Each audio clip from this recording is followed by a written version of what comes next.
BFM Bourse, vos placements, nos conseils sur BFM Business.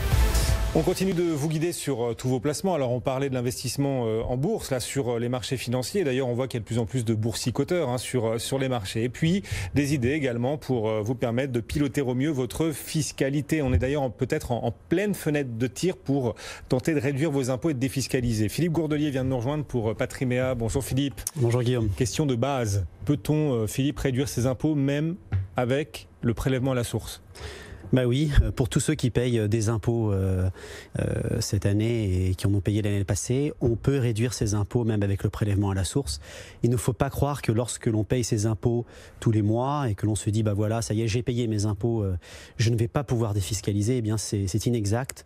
Vous pouvez investir dans des placements qui vous donneront une réduction d'impôts en cette fin d'année.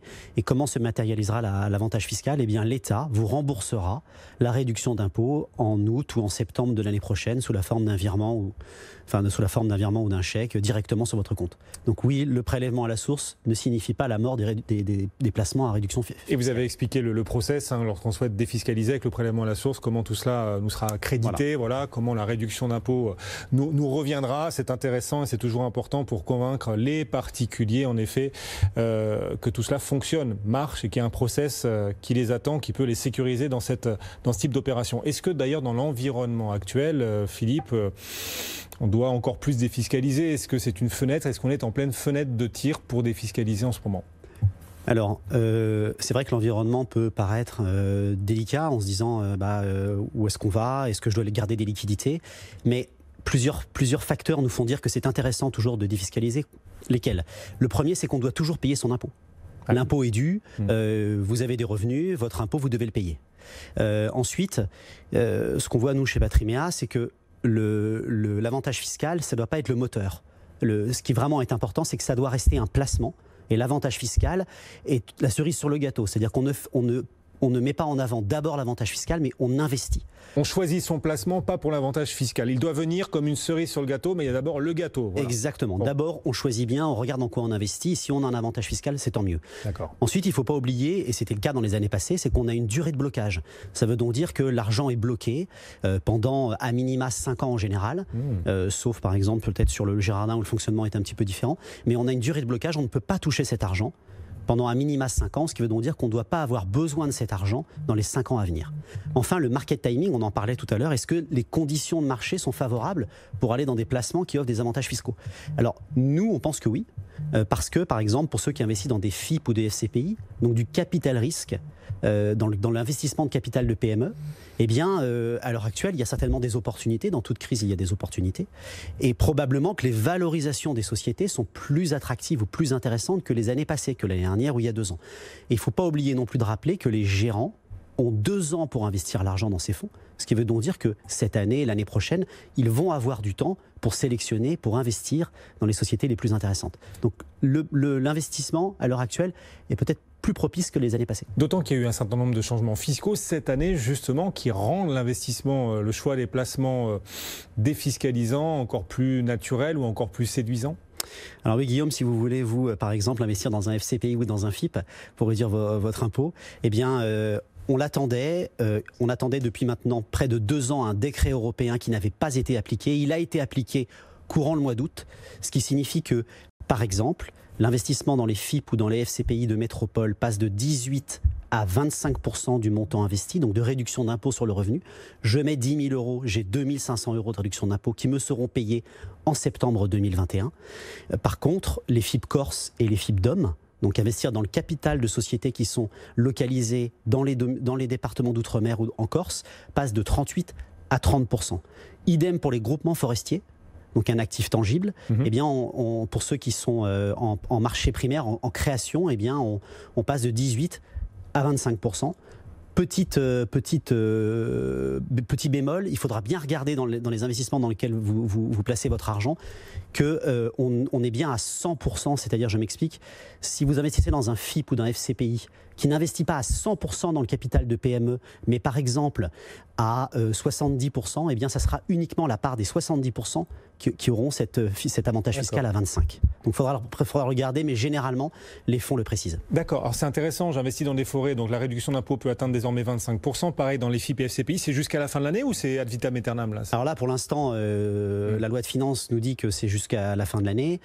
Probablement qu'il y aura une prorogation de cette loi de finances et que le taux restera à 25% les années futures, mais je ne le sais pas. Ne vendons pas la peau de l'ours avant de l'avoir tué. Ceci dit, vous le disiez tout à l'heure en préambule, il ne faut jamais choisir un placement juste pour la carotte fiscale, même si celle-ci aujourd'hui, sur certains placements que vous avez cités, peut paraître assez attractive. Dans quel placement est-ce qu'il faut choisir, selon vous, d'investir? Placement défiscalisant, mais parce que non seulement la défiscalisation est puissante, mais en plus le placement est prometteur. Alors, là, parce que les FIP et FCPI, si la carotte fiscale est si importante, c'est parce qu'on prend un vrai risque à y investir, donc on compense ce risque par une grosse carotte fiscale.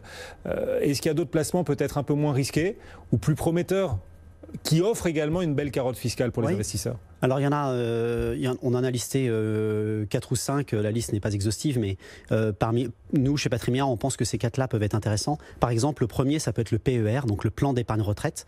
Pourquoi ? Parce que ça vous permet de préparer votre retraite. Vous pouvez avoir jusqu'à 45% d'avantage fiscal, d'économie d'impôt. Ça ne rentre pas dans le plafonnement des niches fiscales, des 10 000 euros. Donc ça, c'est quand même intéressant. Mais surtout, vous avez la maîtrise de votre épargne. Ça se gère un peu comme un contrat d'assurance vie. Donc vous pouvez acheter des actions, vous pouvez investir dans des fonds immobilier à l'intérieur de l'enveloppe du PER.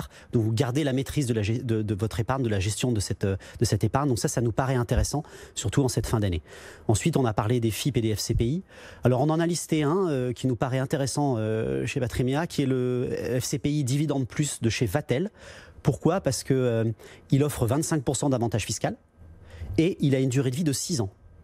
Donc à partir de la 6e année, les fonds sont liquidés et vous percevez les subsides de cet investissement. C'est une durée de blocage assez courte. Donc c'est pour ça qu'on le trouve intéressant. Généralement sur les FIP et FCPI, la liquidité est faible, c'est vrai, il faut le souligner, vous avez raison. Et justement, la durée de blocage est souvent supérieure à ces 6 années dont vous nous parlez. Oui.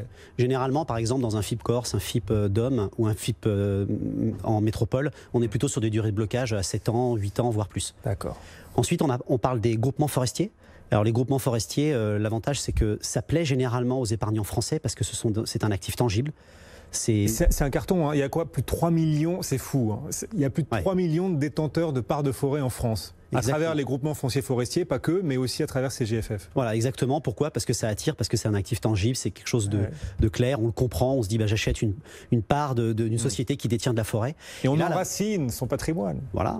Et là, l'avantage fiscal passe de 18 à 25% cette année, pour ceux qui sont investis dans des groupements forestiers qui se lancent, par exemple. Donc ça, c'est quand même intéressant, et c'est prometteur pour ceux qui vont investir dans ce type d'actifs. Et puis il y a des avantages successoraux aussi à investir dans les forêts. Tout à fait. Donc ça cumule des avantages à l'impôt sur le revenu et des avantages successoraux. Bon. Ensuite, on a vu un dernier placement qui nous paraissait intéressant, qui est la SCPI de Normandie. Alors, vous parlez régulièrement à l'antenne du dispositif de Normandie.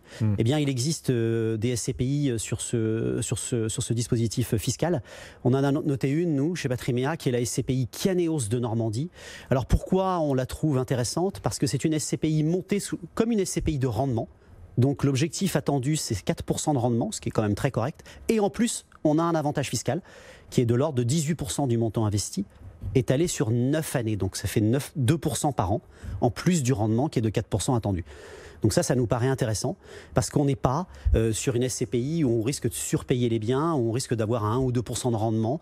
On pense que là-dessus, il y a de la valeur ajoutée, et surtout à la sortie, de pouvoir obtenir quelque chose, de récupérer son capital, voire plus avec de la plus-value. C'est pas mal, ça paraît assez attractif. Ceci dit, comment est-ce qu'ils arriveraient à faire 4% de rendement ? D'ailleurs, le de Normandie, c'est faire des travaux dans des biens, dans des villes souvent moyennes, avec un risque de vacances locatives. Enfin voilà, il faut bien sûr cibler son investissement de Normandie. La localisation est très importante. On imagine qu'ils vont donc cibler particulièrement dans des zones à fort potentiel les opérations de Normandie dans lesquelles ils pourraient choisir de proposer aux particuliers de placer leur argent. Voilà, c'est ça. Alors typiquement, pourquoi est-ce que c'est intéressant ? Parce que cette société de gestion qui gère cette SCPI de Normandie, elle a déjà une expérience dans une SCPI qui s'appelle Kianéos Pierre, qui est une SCPI de rendement, qui a donné un peu plus de 6% l'année passée. Et cette expérience, ils vont la dupliquer sur la SCPI de Normandie, parce que quasiment la majeure partie des biens qu'ils achètent dans cette SCPI de rendement sont éligibles au dispositif de Normandie. Donc de ce fait, on bénéficie de l'expérience passée de la société et future de la société de gestion qui s'applique sur une SCPI avec un avantage fiscal. Bon, alors vous, pour guider nos auditeurs et téléspectateurs qui souhaitent défiscaliser en trouvant des placements à fort potentiel ou en tout cas prometteurs pour la suite, donc les SCPI de Normandie, SCPI défiscalisantes, et particulièrement l'une que vous venez de citer, les groupements fonciers forestiers, les FIP et FCPI, très bien, et le PER bien évidemment, surtout quand on est dans des tranches élevées d'imposition. Une dernière idée de placement pour défiscaliser et sans prendre trop de risques? Alors une petite dernière idée de placement. Alors tous les placements dont on a parlé comportent un risque, hein, vous l'avez dit Guillaume, parce que le capital n'est pas garanti. Oui, les FIP et les FCPI particulièrement. Voilà. Alors régulièrement on a des épargnants qui viennent nous voir en nous disant moi je voudrais soutenir le cinéma français, je voudrais participer à l'exception culturelle française. Et il existe un placement qui s'appelle les Sofica. Et ce placement offre 48% d'avantage fiscal. Ouais, mais ça ne rapporte rien. Ça rapporte rien, mais quand on a un coussin de sécurité de 48%, on peut s'imaginer quand même que même si le placement baisse de 20 ou 30%, on aura quand même fait quelque chose d'intéressant et on aura une sortie qui sera plutôt positive. Ouais. Ça reste quelque chose quand même de très ciblé. Certains investissent parce qu'ils souhaitent soutenir le cinéma français ou le monde des séries par exemple. Donc on le cite parce que on a, en tout cas chez nous, chez Patriméa, on a un peu de demande.